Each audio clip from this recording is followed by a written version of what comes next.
Olá pessoal, aqui é o professor Chesterson de Biologia. Eu vim aqui dar hoje uma dica para vocês para a FUVEST.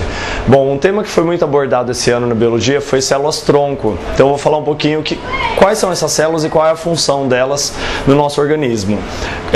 Quando nós somos formados, então, no momento da fecundação, que ocorre a fecundação do espermatozoide com o óvulo, é formada uma célula chamada de célula ovo ou zigoto. Essa célula, então, é o começo de um novo ser vivo. Ela começa a se dividir por mitose e forma várias células. Essas células iniciais do nosso desenvolvimento embrionário, elas são chamadas de células-tronco ou células totipotentes, porque elas podem se transformar em qualquer célula do corpo do ser vivo. Então essas que são as células-tronco embrionárias. E foi discutido muito esse ano a pesquisa com células-tronco, porque se nós pegarmos essas células-tronco embrionárias que são indiferenciadas e nós colocarmos em indivíduos adultos, essas células elas podem se diferenciar em tecidos presentes no corpo do indivíduo adulto.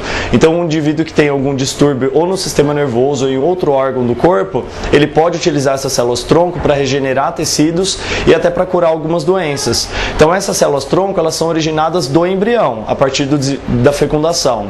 Nós temos células-tronco também presentes no corpo do indivíduo adulto. São as células-tronco, então, no indivíduo adulto, provenientes principalmente da medula óssea e de alguns outros órgãos, como o sistema nervoso, como pele.